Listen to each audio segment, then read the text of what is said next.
আর একটু পরেই জন্ম নেবে খাঁটি বাংলার গুড়। কিন্তু কখনো কি ভেবেছেন এই গুড় তৈরি হওয়ার পেছনে কত শ্রম, কত ধৈর্য আর কত শত বছরের ঐতিহ্য লুকিয়ে আছে? আজ আমরা দেখব আখের রস থেকে গুড় তৈরির পুরো প্রক্রিয়া।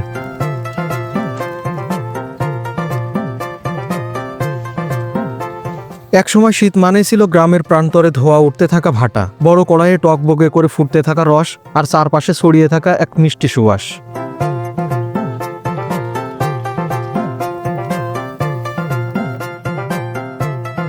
বাংলাদেশের গ্রামীণ ঐতিহ্যের যে সকল রং ধীরে ধীরে ম্লান হয়ে যাচ্ছে, তার মধ্যে আখের রস থেকে গুড় তৈরির সেই চিরচেনা দৃশ্যটি অন্যতম।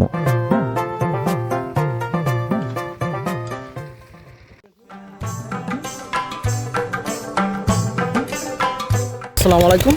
আমরা আজকে আসছি আখ থেকে কিভাবে গুড় তৈরি করে সেটার প্রক্রিয়া দেখানোর জন্য।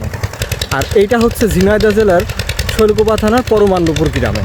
তো চলুন আমরা কিভাবে আখ থেকে গুড় প্রক্রিয়া করে সেটা দেখি। কত সুন্দর মাঠ, একদম তামাক, চারিদিকে শুধু তামাকের চাষ।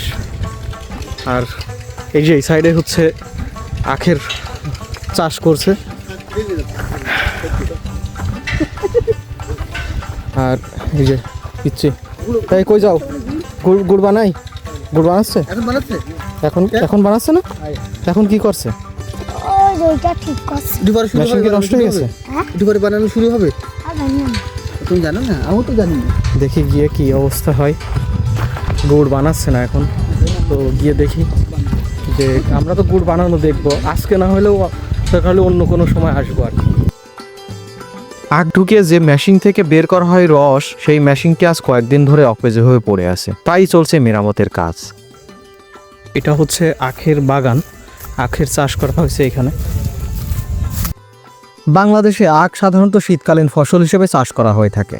উর্বর জমি, পর্যাপ্ত রোদ এবং সঠিক পরিচর্যা, এই তিনটি বিষয়ে আখ চাষের জন্য অত্যন্ত গুরুত্বপূর্ণ। কত বিঘা আছে ভাই এখানে? কত বিঘা আছে? 8 বিঘা। কতদিন লাগবে আপনাদের এই গুড় প্রক্রিয়া শেষ করতে? এখন জ্বালানির উপরে, চালানোর উপরে নির্ভর জ্বালানোর উপরে। এখন মনে করেন যে প্রতিদিন 200 বোঝা করে আখ কাটা হয়, একদিন পর একদিন জাল দেওয়া হয়। একদিন পর একদিন জাল দেওয়া হয়। আজকে কি জাল দেওয়া হবে? হ্যাঁ, আজকে জাল দেওয়া হবে। মেশিন নষ্ট হয়েছিল, আজকে মেশিনটা সারছে। এই সারা রাতই কাজ করেন নাকি আপনারা? হ্যাঁ, সারা রাত চলবে। সকালবেলা সবাই আবার তার পাশে নিচে চলে যাবে। তার মানে দিনের বেলায় কাজ হয় না খুব একটা, না? না না, এটা ভালো যে সিস্টেম। ঘাস নিবে তারা আসে, সকালে আসে, কুচুরগুলো এভাবে ঝুড়ে তারা রেখে চলে যায়। হ্যাঁ, এখন সব কিছু পরিষ্কার করা হচ্ছে।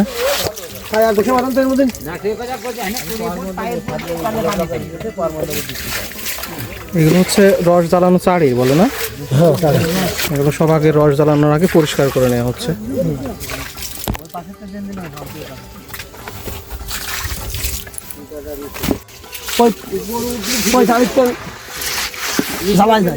এগুলো থেকে এই পাশের এগুলো দেওয়া হয় না?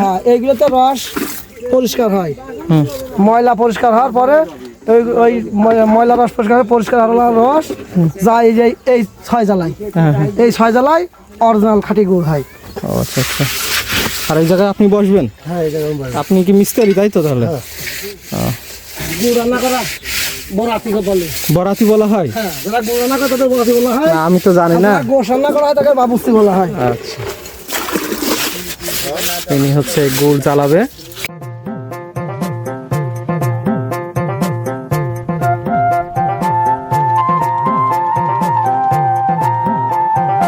পাঁচ 6 মাস পর আখ পরিপক্ক হলে কৃষকরা ধারালো দা দিয়ে আখ কাটেন।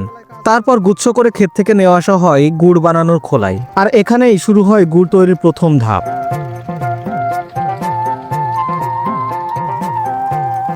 আগে গরুর সাহায্যে কাঠের কল ব্যবহার করা হতো, বর্তমানে বেশিরভাগ জায়গায় ডিজেল বা বিদ্যুৎ চালিত ক্রাসার মেশিন ব্যবহার করা হয়ে থাকে।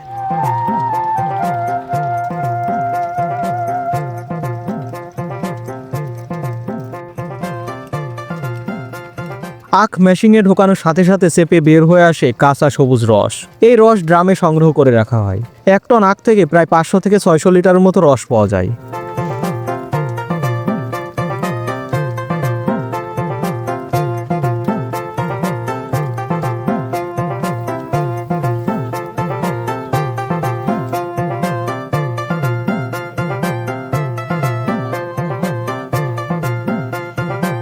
এখন শুরু হয় সবচেয়ে গুরুত্বপূর্ণ ধাপ। বড় লোহার কড়াই চুল্লির উপরে বসানো হয়। চুল্লিতে জ্বালানি হিসেবে ব্যবহার করা হয় শুকনো আখের ছোবড়া। আখের রস কড়াইয়ে ঢেলে ধীরে ধীরে জাল দেওয়া হয়। ফুটতে শুরু করলে উপর থেকে ফেনা জমে থাকে, সেই ফেনাগুলো নিয়মিত তুলেও ফেলা হয় যাতে গুড় পরিষ্কার ও স্বচ্ছ হয়। 2-3 ঘন্টা ক্রমাগত নেড়ে চেড়ে রস ঘন করা হয়।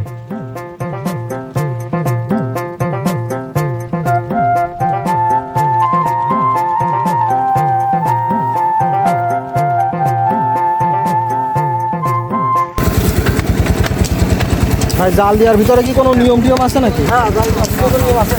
কি নিয়ম ভাই? খড়ি যদি বেশি দিয়ে ফুকা দেওয়া হয়, তাই দেখা যাচ্ছে ভিতরে ধুমো হয়, থেকে জাল কুমা হয়। আর জাল কুমা হলে পারে আপনার ওই পাশের যে জ্বালা আছে, রসের জ্বালা, রসের জ্বালায় হচ্ছে গিয়ে যদি জাল কম পড়ে তাহলে হিট কম হয়। হিট কম হওয়ার কারণে ওই রসের জ্বালার ময়লা ভালো করে পরিষ্কার হয় না। ভালো করে পরিষ্কার না হওয়ার কারণে গুড় আপনার গুড় কুমা হয়। মানে জালের ভিতরে আর আপনার এই যে উপরে যে থাকবে ওনার নাম কি জানো বললেন? বরাতি বলা হয়। বরাতি। এই দুইজনের ভিতরে সব কিছু, তাই তো? এই দুইটাই ধরে গুড় ভালো মন্দ। যদি বরাতি ভালো হয়, জাল কুমা হয়, ভালো গুড় কুমা হয়। আবার বরাতি রাখা আছে যে জাল দেশে ভালো বরাতি কুমা, তাহলে গুড় কুমা হবে। আর বরাতও ভালো হবে, জাল দেওয়া লোকও ভালো হবে, তাহলে গুড় হবে সবচেয়ে ভালো। একের গুড় হয়ে যাবে না? একের গুড় হয়ে যাবে। আপনাদের এটা কি জাতের আখ ভাই? এটা হাজার পেয়ারা লতা বাবা। লতা বাজার। হ্যাঁ, লতা বাবা। এর ফলন কেমন হয়? এর ফলন আল্লাহ যদি ভালো দেয়, নিজে ওই 55-60 মন করে হয়। আপনাদের এখানে কত শতাংশ বিঘা? আমাদের এখানে 45% 1 বিঘা হয়। একদম ভিতরে প্রচুর আগুনের লেলিহান শীতল।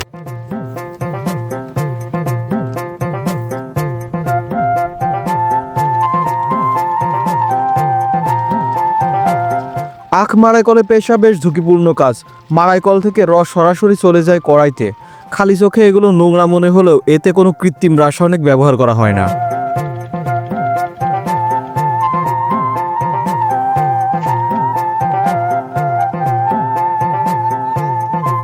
এছাড়াও রস জাল দেওয়ার বিষয়টিও বেশ অভিজ্ঞতার বিষয়। জাল কম হলে গুড় নষ্ট হয়ে যায়, আবার বেশি হলে রস শক্ত বা তিতা হয়ে যেতে পারে।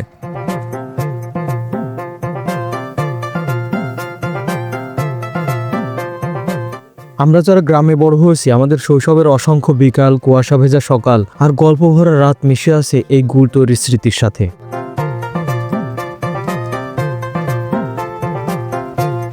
আগুনের পাশে দাঁড়িয়ে থাকা রস ঘন হতে দেখা, কারিগরের দক্ষ হাতে নড়াচড়া করা, আর শেষে উষ্ণ নরম গুড়ের এক টুকরো মুখে তুলে নেওয়ার সেই স্বাদ আজও মনে হলেই মনটা কেমন যেন নরম হয়ে যায়।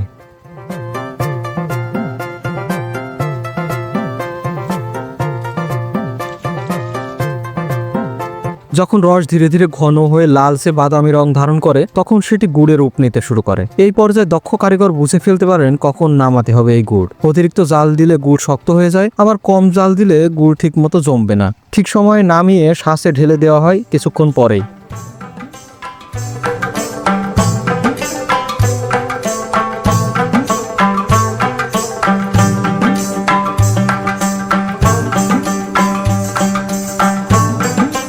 ওই জ্বালায়। আর এই জ্বালায় শুধুমাত্র গুড়ি যাবে কোনো রকম ময়লা মানে জীবাণুমুক্ত হয়, হচ্ছে গিয়ে এই জ্বালায় সব ভালো হয়। এগুলোই ভালো হয় না? হ্যাঁ, সবচেয়ে জীবাণুমুক্ত হয়। ভাই পরিষ্কার করে তো হইল না। আপনারা দিনে মানে আজকে সন্ধ্যা থেকে শুরু করবেন, তাই তো? হ্যাঁ, আর হচ্ছে কালকে সকাল পর্যন্ত হ্যাঁ, কত মন গুড় উৎপাদন হবে এক রাতে আনুমানিক? 15-16 মন উৎপাদন হবে। 15-16 মন উৎপাদন হবে না?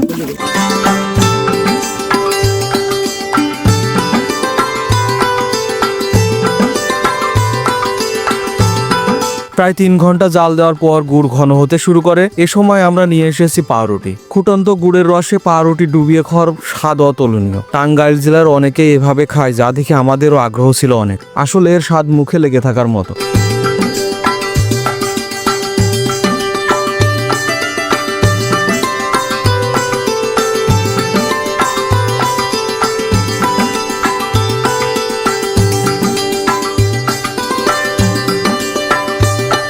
এটা শুধু একটি খাদ্য তৈরির প্রক্রিয়া নয়, এটা ছিল আমাদের শৈশবের আনন্দ, গ্রামের মানুষের মিলন মেলা, আর বাংলার মাটির সাথে আমাদের গভীর সম্পর্কের এক উজ্জ্বল প্রতিচ্ছবি। সিরাজগঞ্জের অনেক ভিডিওতে দেখছি আমরা যে হচ্ছে এই গুড় দিয়ে রুটি খাই, এই জন্য আমরা দোকান থেকে রুটি নিয়ে আসছি। হ্যাঁ, এই যে রুটি, আর এই যে তৈরি হচ্ছে এখানে গুড়, এই গুড় দিয়ে আমরা এখন রুটি খাবো।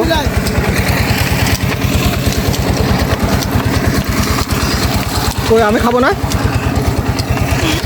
কি রে কয়টা সব বসা দিছিস না? নিবাদন নিছিস তো? ওখার জন্য নিছিস? ওখার দিছিস? ঠিক আছে।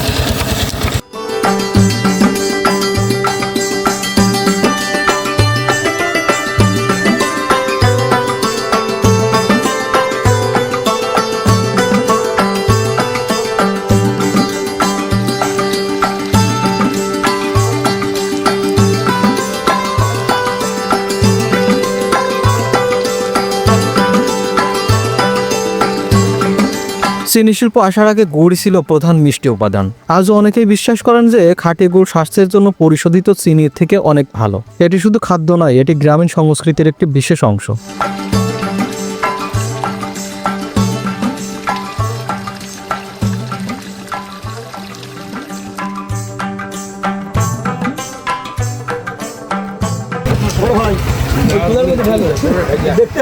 কোথায় জানা আছে? সমস্যা নেই।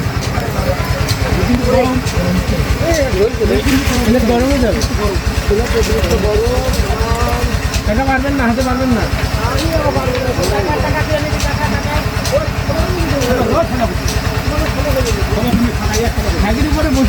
হচ্ছে গরম গুড় তোলার মধ্যে।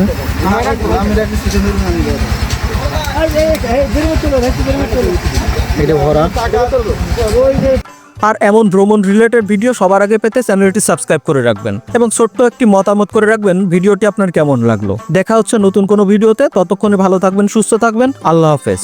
ঠিক আছে, ভালো আছে, কালো হলো গুড় ভালো আছে, কালো অরিজিনাল জিনিস কালোই হয় ভাই।